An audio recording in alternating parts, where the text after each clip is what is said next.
Okay. I got it for you, Amy. I pressed record. Okay. All right. Well, welcome again, everyone. My name is Amy Pettit. For those of you that don't know, I'm the Executive Director of the Alaska Farmland Trust. I'm a former and founding board member of the Alaska Food Policy Council. I'm a member of the Alaska Farm Bureau, and I am a self-proclaimed and very proud local food champion. So I'm thrilled to be part of Food Security Week once again. Many thanks to Representative Guarantar for carrying on this tradition. And even though we can't be down there in Juneau with our legislators, we wanted to still bring the presentation to them and keep the awareness strong. So we are the production lunch and learn today, and we decided to give a presentation called The State of Your Plate. We wanted to take you on a tour around multiple farm operations in Alaska. We wanted to give you some geographic variety and some variety to what you might be eating. So we're excited about this presentation today. Again, once we get into the videos, I would encourage folks that if there's any sort of spottiness in your connection, make sure you're muted and maybe turn off your own video, because sometimes that can reduce the pressure on the bandwidth and you'll be able to see our video better. Feel free to use the chat throughout, and we'll be monitoring that with questions, etc. So super excited and thankful for our farmers that agreed to participate in the presentation today. And to set the stage, Amy, if you want to jump forward, we want to remind folks of the tremendous growth that has happened in the agriculture community and agriculture industry throughout the past 5 years. The National Agricultural Statistics Service conducts the agriculture census every 5 years. The difference between a survey and a census: when they do a survey, they select a selection of the farms to ask them specific questions. When they do a census, they try to reach every single farmer in the state. Just a small piece of encouragement that if you know a farmer that has some hesitancy about filling out their agriculture census, please encourage them to do so, because these numbers are so incredible, and they're also specifically tied to the amount of money that comes into the state for these promotional programs. So tremendous growth, as you'll see in the graphics. The number of small farms, 1 to 9 acres, up 73%. We're leading the nation in the growth in small farms, which we're so proud of these things. But these are statistically defensible numbers. Like, we really are leading the nation in these categories. So super thrilled about that. Next one. 47% of the Alaskan farmers are women. Yay! We're super excited about that. If you haven't already heard about the Women in Agriculture Conference coming up March 20th, look for information about that on Facebook. We want you to join us for that presentation as well. Next. Maybe. There we go. We're leading the nation in new farmers. 46% of Alaskan farmers have less than 10 years of farming experience. We're #1 in the nation for beginning farmers. So while many other states across the country are losing farmers annually, between the period of 2012 and 2017, Alaska led the nation in new and beginning farmers. Super excited about that. Direct sales. 2.2 million to 4.5 million growth. I've challenged, every time I show this graph, I challenge the audience to tell me about an industry that saw more significant growth in that same time period. And we know that those are underreported numbers. We know that there's a particular farmers market in the state that has over $1 million in sales annually, and maybe all of that wasn't captured in this number, but tremendous growth in direct to consumer sales. Farmers market growth. 2005, there were only 13 farmers markets in the state, and in 2020, there were 52 markets. So access to local food has seen a dramatic shift and dramatic growth. We're so excited about that, and we want to keep supporting it. We hope that members of our legislature will continue listening and watching and adopting policies that assist in this area and help that growth continue. Alaskans want local food, and farmers markets are probably the #1 place that they're going to access that local food. So setting policy and setting standards that allow that access, even in times of a pandemic, are critically important. And now I think, if I remember the order of our slides, Here we go. We're going to jump into... I'm Margot Rivet of Jakolof Bay Oyster Co, and we grow oysters. So I think it's really important that Alaska have more locally grown proteins available to its citizens. Oysters grow amazingly well up here, and from a sustainability standpoint, oysters are a zero input harvest. We don't add water, we don't add fertilizer, we don't add food, and in return they just clean the water for us. You know, a single oyster can filter up to 50 gallons of water a day and help regulate for harmful algal blooms also. I think oyster farming in general is part of the solution in Alaska, both because oysters help clean the environment and they contribute so much. Alaska needs its economy, and oysters are a great solution to that. Mariculture in general is. There's a lot of folks that are doing oysters and kelp and seaweed. I think we have a lot to contribute. There's so much coastline here that could support very healthy, sustainable oyster growth. And I think they're definitely part of the solution to a whole lot of things.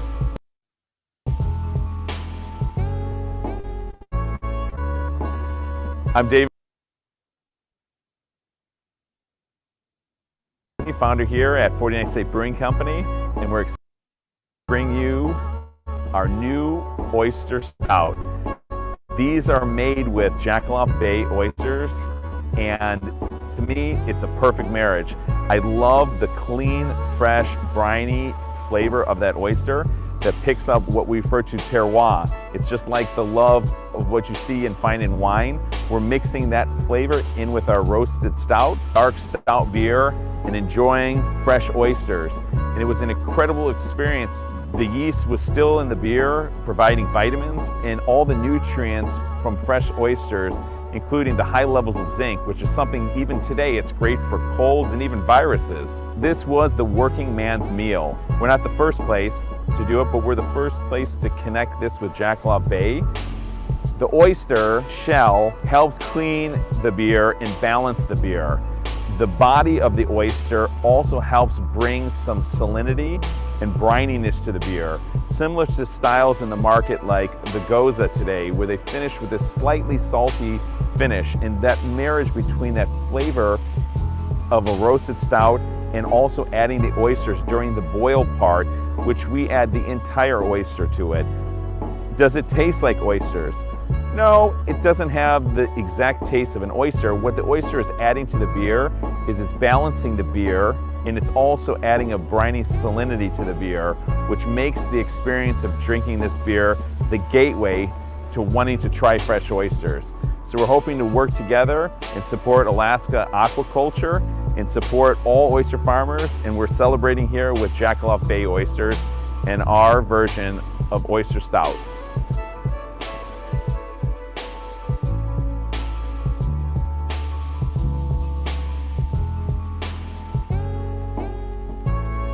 I love my job.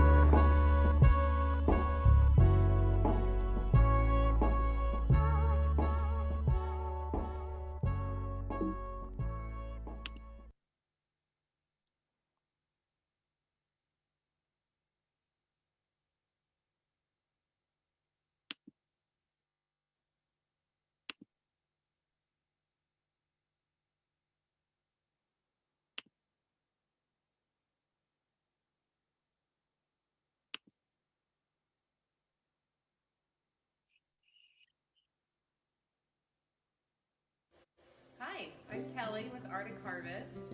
We're a farm distillery in North Pole, Alaska, and we're growing all the grain that we use in production of our spirits. We have a full lineup of spirits here.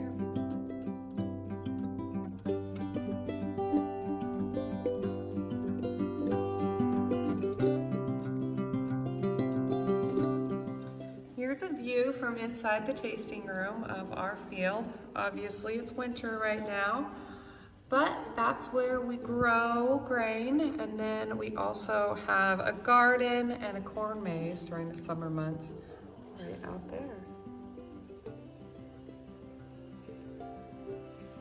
And then we'll go in here. So we're located out on Eielson Farm Road. It's a bit of a drive to get to our location. And here is our production floor. We have malting is where we develop natural enzymes found in the grain, and we use those natural enzymes during our mashing process to convert starches to sugars. And so what we do for malting is we soak the grain in these bins. We soak them for about 3 days, and we soak it and we get the grain just growing again. So we're actually farming during the winter because we're out. And then we take the grain and we clean this floor up, and we put the grain on this heated floor. This is where we dry out the grain to stop that growing process as well. But we take all of our ground up grain and we add it to our lauter tun. That's where we add hot water to the ground up grain. And what that does is it extracts the sugar from the grain, and then we have a sugar water left over. Afterwards, we can take our sugar water and we can put them into our fermentation tanks. We add yeast, and the yeast is what creates that alcohol. After about a week, 5 to 10 days, our fermentation is done. Then we take our alcohol. It's called a distiller's beer at this point because it doesn't have any flavoring or carbonation. We take this and we put it into our still. Distillation works because alcohol boils at a lower temperature than water. So when we put it in the still, we add heat, and then the alcohol is going to boil off first. So it boils up here, it gets condensed, and it comes out right here. Once we have our alcohol, then we can fill these barrels, if it's an aged whiskey, or it can go right into the bottling line. Once we have it barreled or bottled, then it's time for tasting. And that's over here in our tasting room. Here we have our farmer bottling our frozen farmer vodka. Anyhow, hi to everybody that I know, and hi to everybody that I don't know. I'm not sure why we're doing a thing on food security, because I'm all about whiskey security. Of course, we have to have grain to make whiskey, and that's what we're doing right here.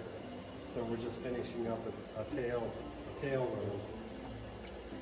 But anyhow, I've been growing grain in the Alaskan project for the past 20 years. Grain is fairly easy to grow in this environment. I'm a dryland grain farmer. I started growing Thule Hollis barley, thinking that that would be a good food source, but there's really not a whole lot of money in selling raw grain. So then we had the bright idea of opening a distillery, and here we are. For 2014 and 2020, 7 years later? 7 years later. So we're pretty well in the whiskey making business. There's a lot of people distilling in the state. There's 9 distillers. 4 of them are in the Fairbanks area.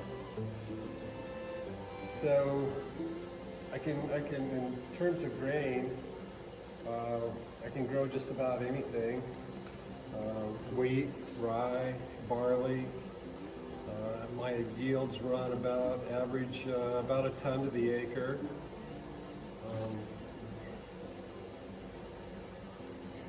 And I really haven't had any crop failure other than operator error and not drying the grain properly before I put it into storage.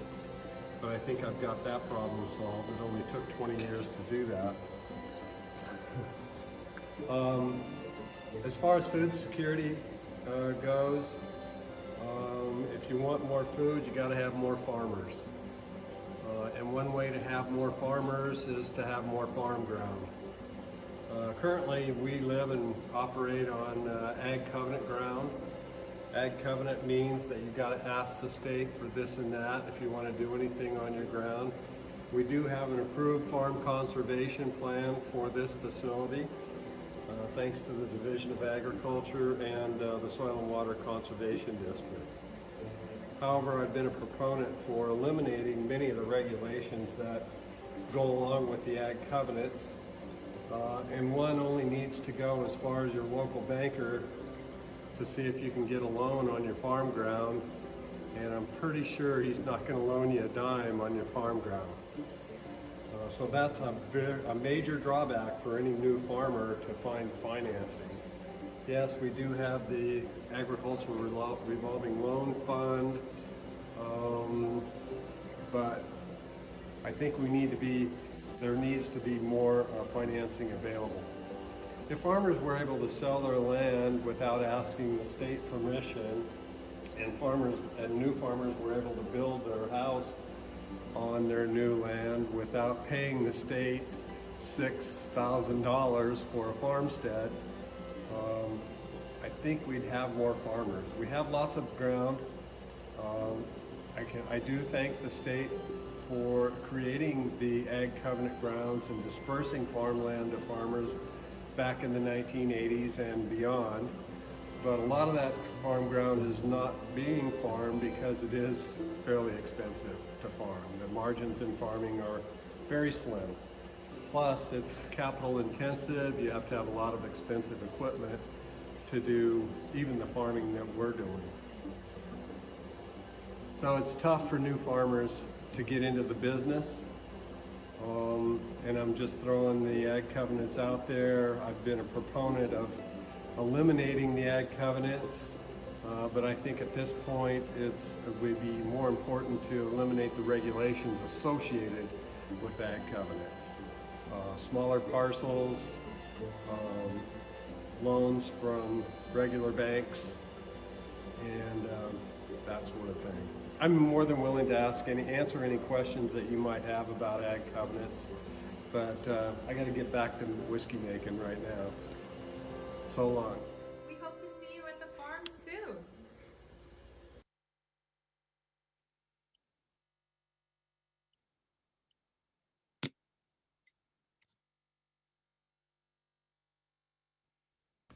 Hi, and welcome to the farm. I'm Matthew Bates.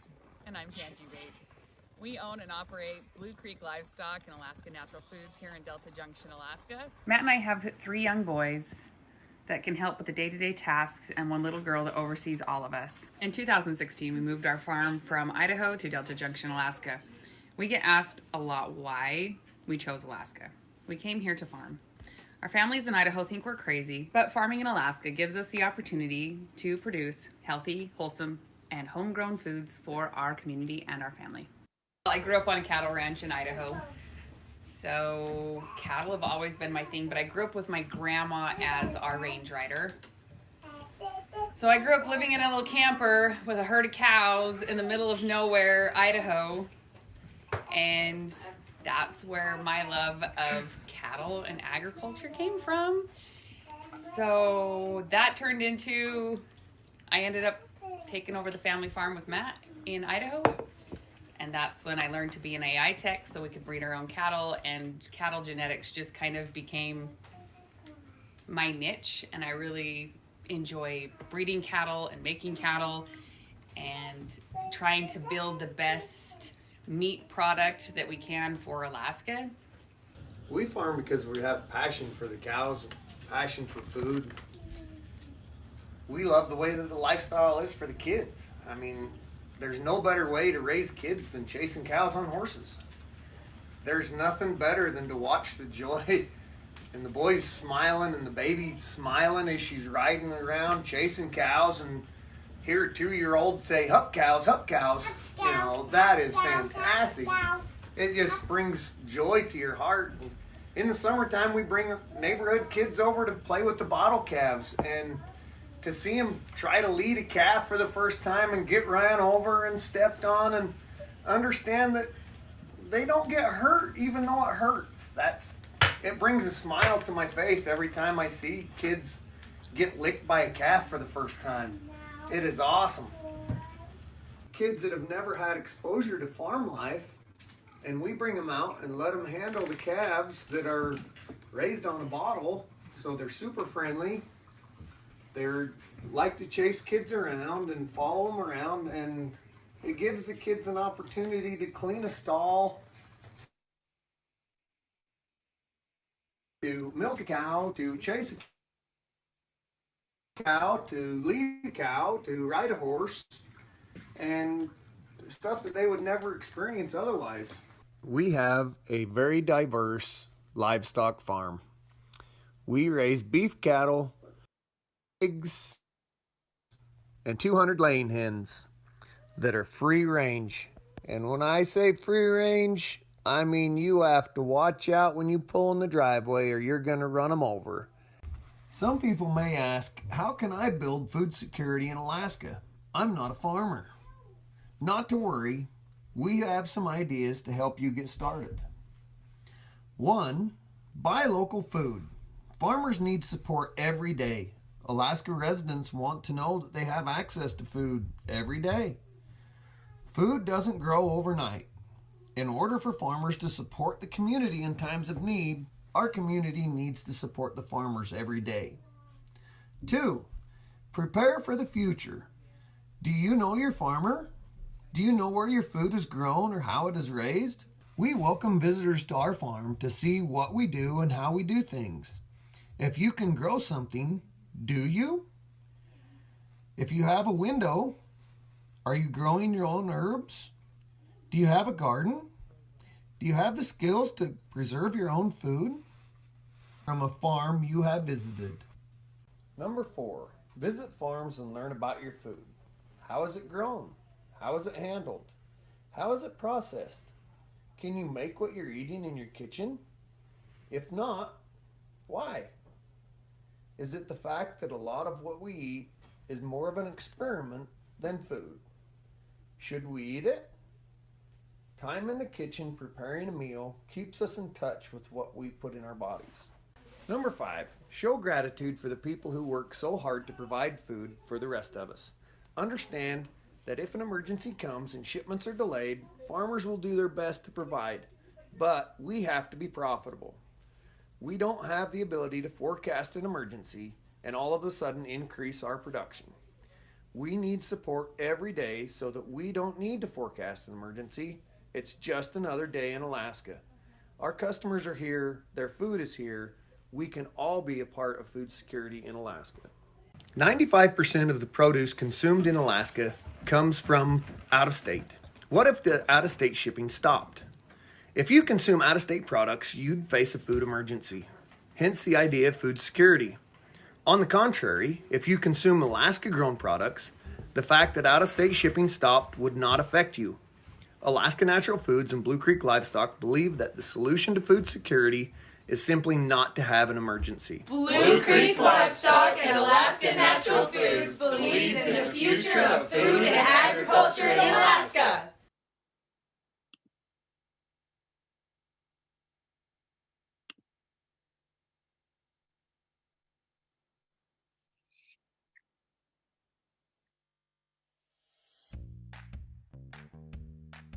I'm Drake. I'm a skills development specialist. I've been with the company for about 4 years now. And I'm Erica. I'm also a skill development specialist, and I've been here for a year. And we're going to give you a tour of the greenhouse, which is pretty great. If you look out this window, we got 3 zones. That first zone over there, we grow all our herbs from mint, dill, parsley, basil, 3 different types.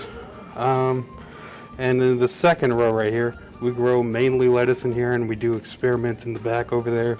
And right up front, we got kale, we got jalapenos, and another experiment on the back side of the jalapenos right there is bitter butter lettuce.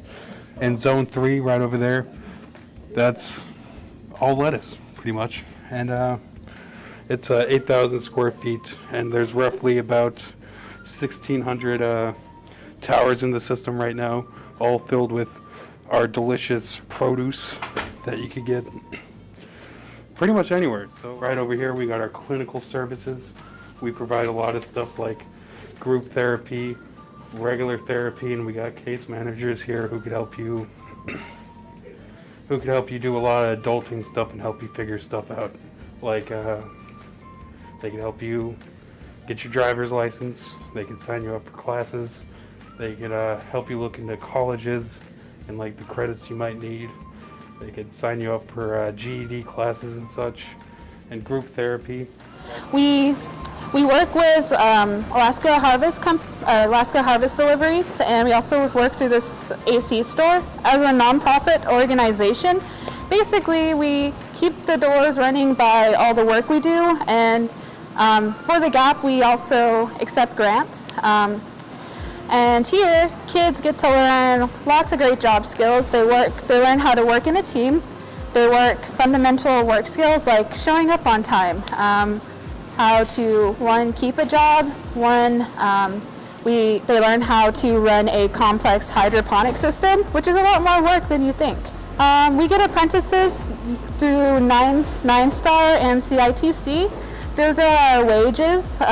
They come in and they earn a wage. You can also come from the King Career Center, Stellar, and there you earn credits just by working here.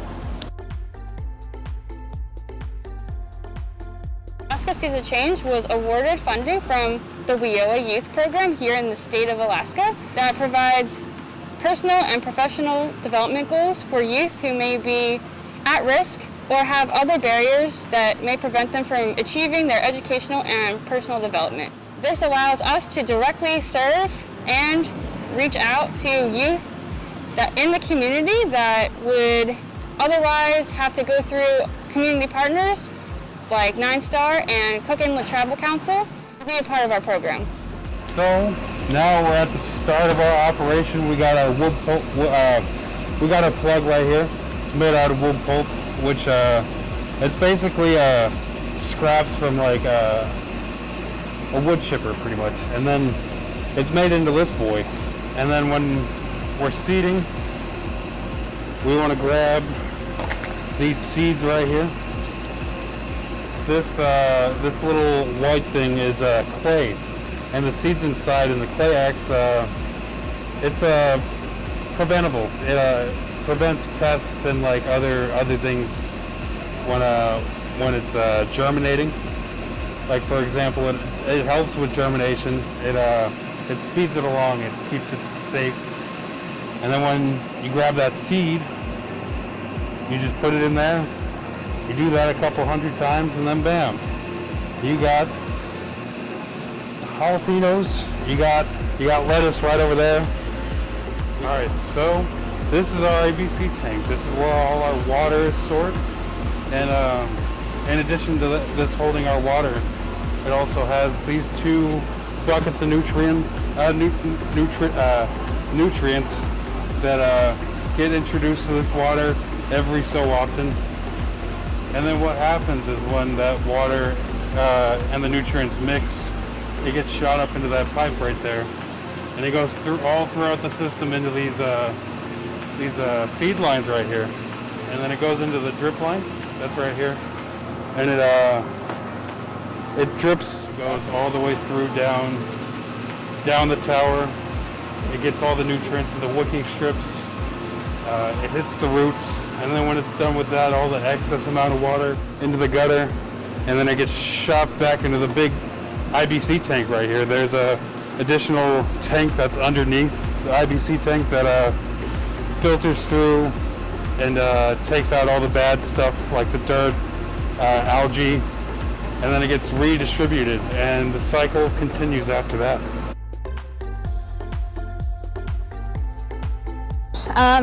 We employ and empower youth through company involvement by growing lettuce year-round. Primarily, we do a lot of work with the youth in our community. We help them develop job skills and learn how to get out of like their comfort zones.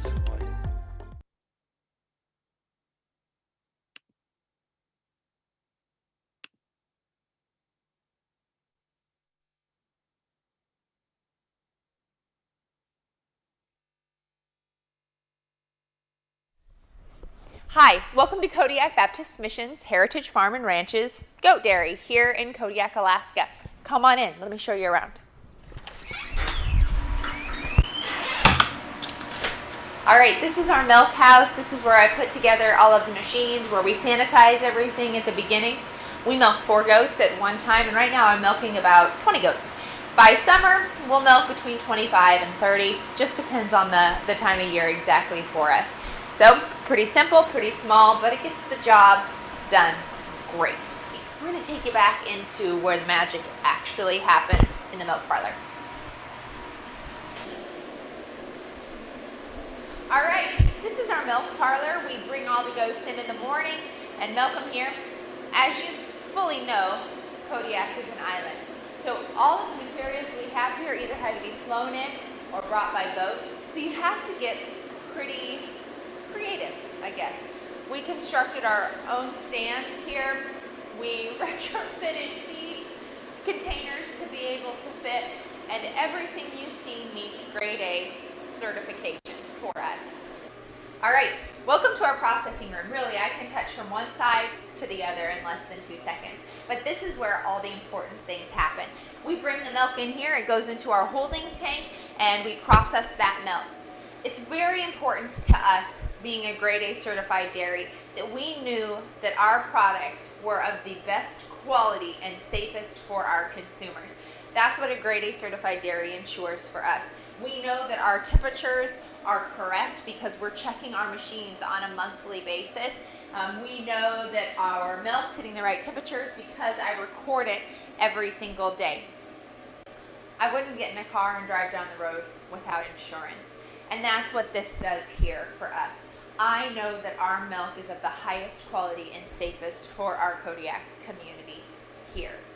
Something that I believe is so neat about our process here is that it can be replicated anywhere. It's relatively inexpensive to start this process out, and think about the incredible opportunity it would give these remote communities, these remote villages, to have their own milk production right here in the state.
Thanks for joining us on our tour around the state. So raise your hand if you have tears in your eyes. And I know a lot of you still have your videos turned off, but that just, I have such a feel-good feeling going on right now. We want to remind you about the $5 a week challenge, and obviously the theme throughout all the videos, hopefully you picked up on it, was buying locally, right? So grocery stores, farmers markets and farm stands, herd shares, CSA subscriptions, food hubs, producer websites, restaurants and cafes. There are so many different ways that all of us can commit to eating more local food. And I like to remind people that every single time you eat, you should look at what you're eating and say, how could I have made this local? How could I have done this? Whether it's in a restaurant, when you're buying groceries, when you're at a friend's house, when you're preparing a meal, I do that subconsciously. I'm always checking my plate and thinking, what could have been local that isn't local, and what could I have done differently? And I think the next slide has some links that we're going to work to drop down into the chat so that you can go visit these places later and learn of new resources and other ways to access local food. So we'll be dropping those links down into the chat just as additional resources for everyone. And if you have some that aren't on this list, please throw them in the chat as well, because the whole point of this is for more people to understand the wide variety of production agriculture that's happening across this state and how you can access it. So I want to thank you all again for joining us today. And I really want to encourage you, if you're there, to throw on your camera, unmute yourself for this next portion. I really want to thank our 5 farmers. I mean, we kind of threw this at you. Would you be willing to go live on your farm and shoot a video? And none of our folks are camera experts except Kelly. I think Kelly probably, she wins the prize for best on camera. She's so good. If you're not following Kelly on Instagram, you need to be. But anyway, we reached out to them and we said, please, would you go get us a video and share with us what you're doing? And, it's not as though they don't have anything else to be doing this time of year. So thank you to our 5 farmers. Again, thank you to our Representative Tar, who encourages Food Security Week, and the other members of the legislature who wanted to be here with us today, but weren't able to. And I think at this time, reminder that this is being recorded. You can feel free to raise your hand and ask a question, put your question in the chat, however you prefer to communicate. You kind of learned who all of our 5 farmers were, but I think all 5 of them, I see Margot, Kelly, I see Ryan Witten, I saw Matt a second ago, and our 5th are the Davies. Are they here with Arctic Harvest Distillery? They were here, right? Anyway, I think all 5 of them are here with us. So if you have a specific question for one of the farms that you saw on the video, please feel free to ask it in the chat or raise your hand and we'll call on you. I saw one question that came up in the chat was, why do you think there has been such a big growth in small farms in Alaska? Does anybody have any ideas? I've been asked this question by members of the media, by people writing articles, by members of the legislature. Why is this happening? I don't have a great answer. I think it's the momentum of the local food movement across the nation. But if anybody wants to throw in their idea as to why Alaskan agriculture has grown so much over the last 5 years, feel free to throw it out there now. Amy, did you want to add anything before people start getting aggressive with their questions? Just another thank you to the Food Security Week sponsors, along with Representative Tar. There was Representative Snyder, Rauscher, and Kronk. So just a huge thank you. We need this communication between legislators and farmers and organizations. And I'm excited to hear any thoughts from our producers on why we have had an increase.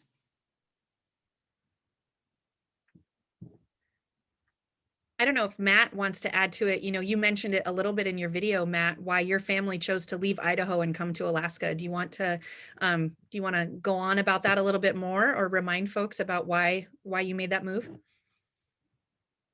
So the whole point in the growth of farmers in Alaska is the opportunity that we have here in Alaska. I mean, lower 48, especially in Idaho, where we came from, it is commercial agriculture. So if you're not huge, you're not very profitable. You're just doing it as a hobby.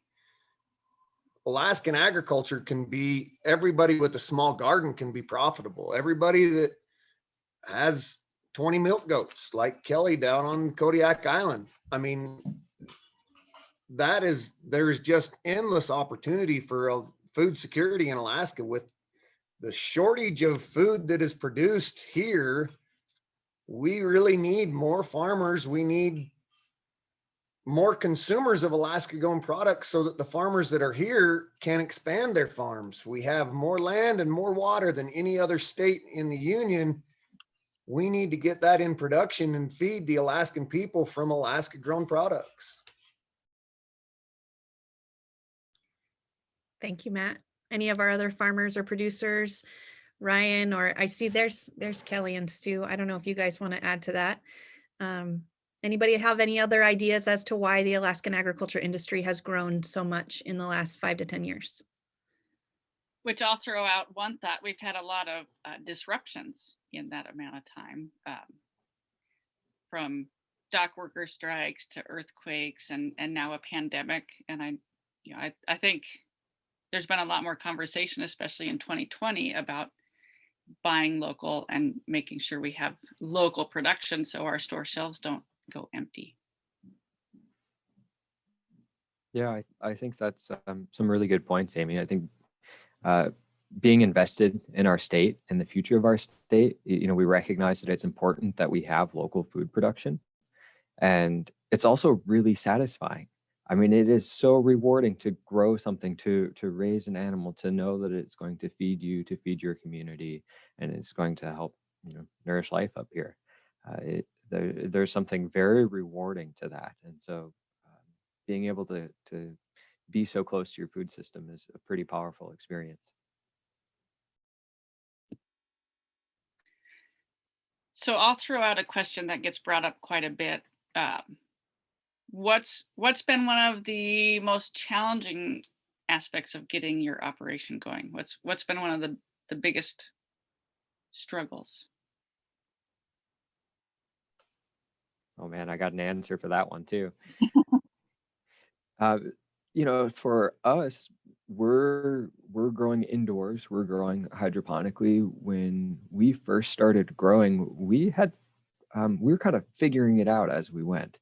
And we got a little bit of support from the system manufacturer that we went with, but we had to figure out where the answers were.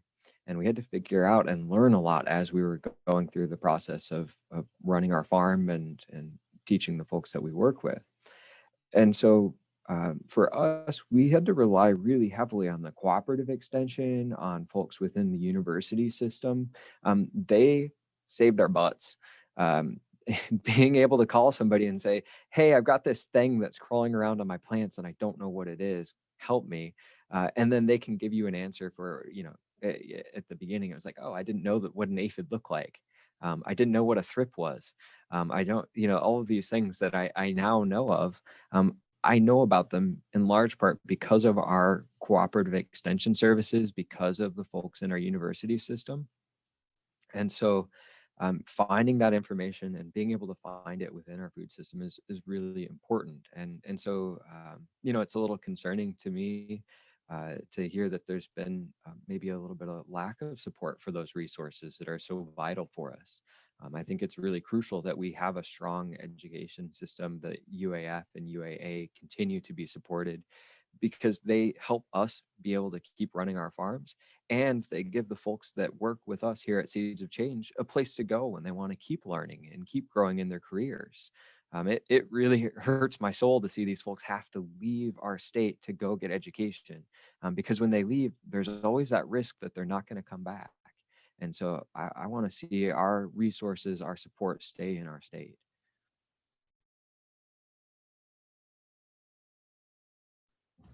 One of the hurdles that we found being here in Alaska that is different than where we came from is the direct marketing that we have to do here. There's no agricultural infrastructure to let people specialize in one end of things. Nobody in Alaska knows what a cow-calf operation is. Nobody does backgrounding on their calves. Everybody does from birth to finish. hog operations are different up here. Everything is different up here. It is, if it's born on your place, you have to find somebody to eat it. That makes it a big challenge. It's also very rewarding in the fact that more people get to know their farmer. And that is a big thing that Alaska has that other people don't, is our agricultural community is so small. We don't really work in competition with each other. We work in cooperation. Everybody is there. If somebody has a problem, everybody's there to help them. It's totally different than it is in the lower 48. Lower 48, it's how can I make $1 more than the neighbor? Up here, it's how can we all make sure that Alaskans are fed? So that's my 2 cents. Yeah, I have a comment in there if there's time for it too, is farming is uncertain. There's a lot of stuff that can come up for us on an oyster farm. The wind pulls up, we get an extra amount of snow. We're in a remote location, and it does happen that we get some vandalism out there. And I think with all that uncertainty that's already in farming, it's really critical that our state resources be certain. And for us, every single year, the Alaska Shellfish Growers Association has gone to legislators. We've been on the block to cut the PSP testing, which is what we need in order to be able to sell shellfish. It has to be tested. And that's just a critical piece of infrastructure for us. And yet, there's 27 or maybe it's 30 now functioning farms that produce. And all those farms are little tiny family farms. And to cover the cost of the lab fees would just be impossible for them.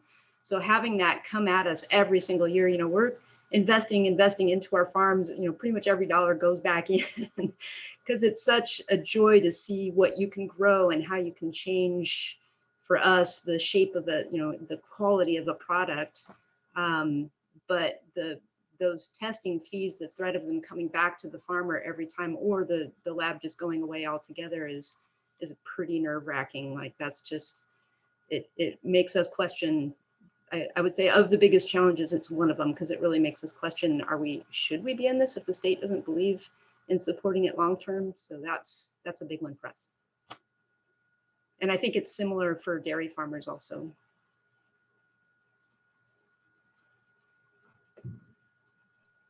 Yeah, being on an island in Alaska can always make things challenging, but my really quick is a big part of that. We're in the middle of a huge storm too, if you hear my windows coming in on me.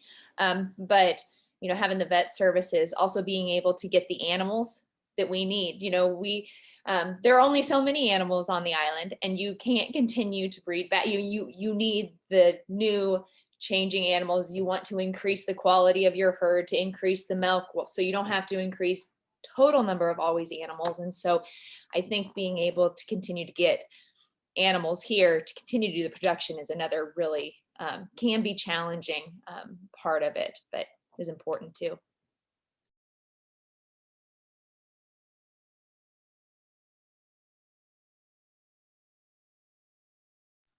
And I'll add to what Kelly was saying, because that goes statewide with the issues that we've faced with the pandemic and additional regulations, especially on the sheep and goats, that everybody's trying to force down the farmers' throats. That gets super expensive and overly cumbersome to change the genetics, to improve the efficiency of what we're trying to raise and how we can feed the Alaskan people.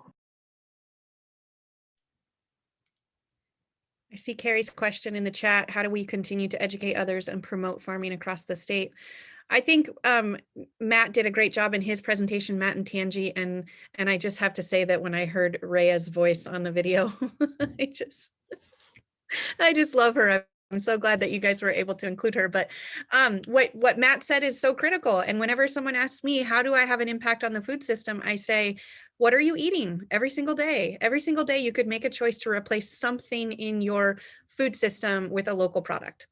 Milk, potatoes, meat, whether it's fresh, I'm so excited that we have all these hydroponic operations that are finding success, like Seeds of Change, where we can get fresh greens. I used to be a person that never ate salad in winter. I just didn't eat it because it wasn't available locally, and it's gross, right? It's not the same thing, the outside product. But now we have local, hydroponic, it's blooming and growing all over the state. So that's my first recommendation. I have a board member at Farmland Trust, and she said, if we all wore a little ribbon around our arm, and every time we go into the grocery store, we committed to buying something local, and it was like an Alaska grown armband.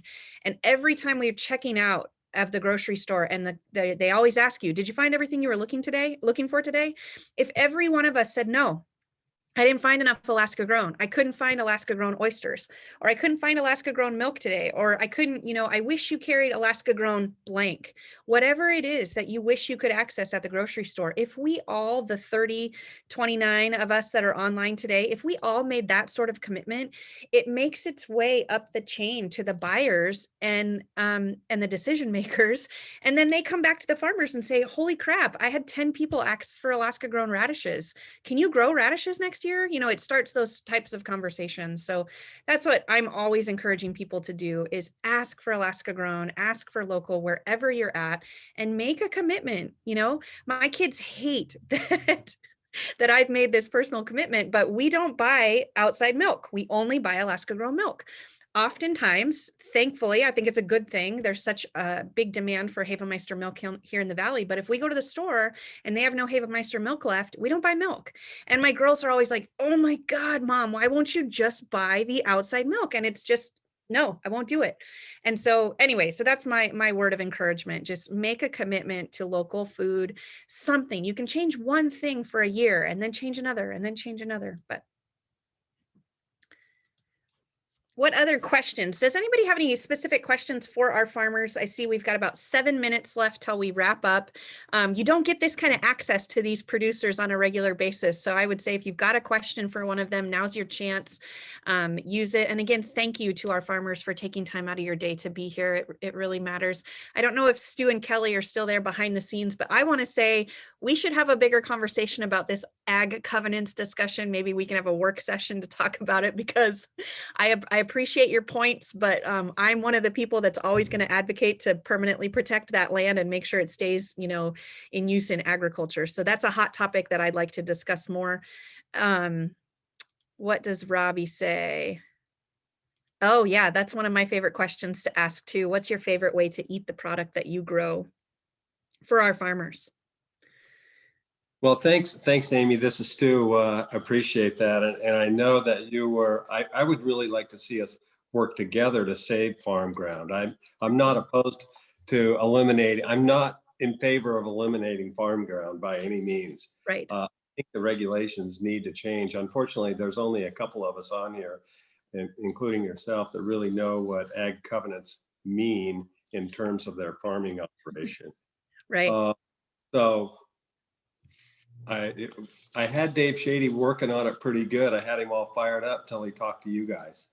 So yeah, I would really like to continue a workshop session on ag covenants. I know the Farm Bureau in Fairbanks approved one of their deals where we put it on at the annual meeting one year, but it was pretty much shot down by you guys from Palmer. So it really is, it's an important aspect for me, because I'm not getting any younger and I'm sitting on ground that I could sell to other farmers but can't. And I think it's really important. To me, if banks were involved in farming, I think it would improve, or it would definitely improve, and there could be more farmers. I appreciate that, Stu. And I think that's something we could organize, a work session, an information and work session surrounding the 3 different types of ag covenants, whether it's at the Farmland Trust level, at the borough level, or at the state level. I think that would be a great thing to do. Ryan, I saw you with your hand up. What? Yeah, so, Amy, you touched on having the demand side of increasing production in the state of Alaska. And I think that what is also being touched on is the importance of increasing our supply side of production. And that looks like increasing access to education for young farmers. It looks like increasing access to funding so that they can get onto land. It looks like looking at what legislation and regulations could be reduced or cut back to make it easier while still maintaining the safety of the products that we have. But I think that kind of taking the holistic approach is really important.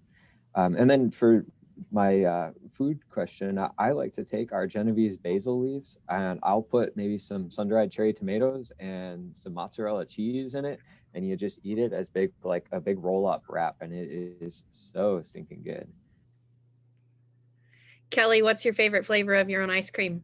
Oh my goodness, I was just thinking about that. You know, I was like, whew, should I do the healthy choice? I was like, no, it's ice cream every time. We have the most delicious key lime pie ice cream. And even though we do the coconut cream or peanut butter chocolate's pretty darn good too, but key lime pie is probably my favorite. But our chocolate goat milk, we just started selling that in our local grocery store, and I cannot keep it on the shelves. And 3 ingredients, and everybody says it's the best they've ever had. We're totally taking away that, the fear of goat milk. It's fresh and creamy. When you get it this day after it's been milked and you're drinking it, it doesn't get much better. Matt, you'd even love it. I know you like cow milk more, but you might like my goat milk.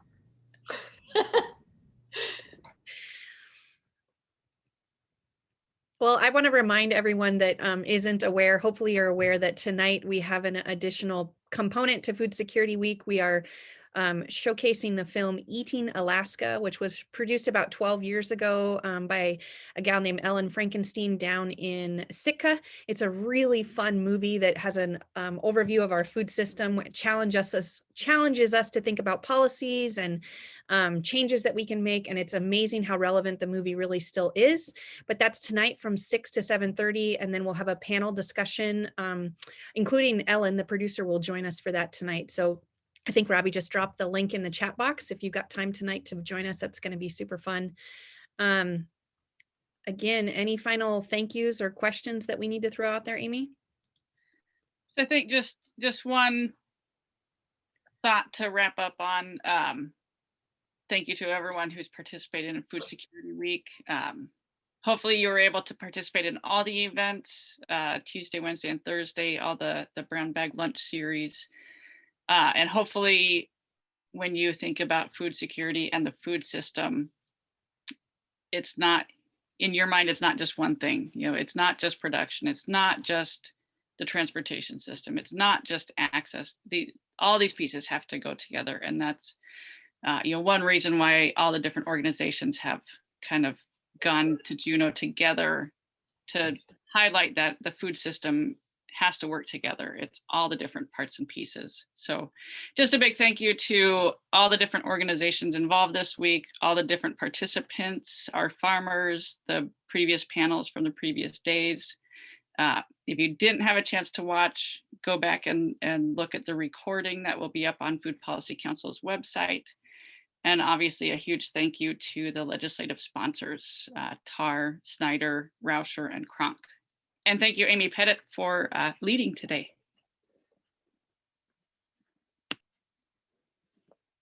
I just wanted to express Rep. Snyder's regrets that she couldn't make it today. She's so grateful for everyone for coming and is really looking forward to working with y'all in the future.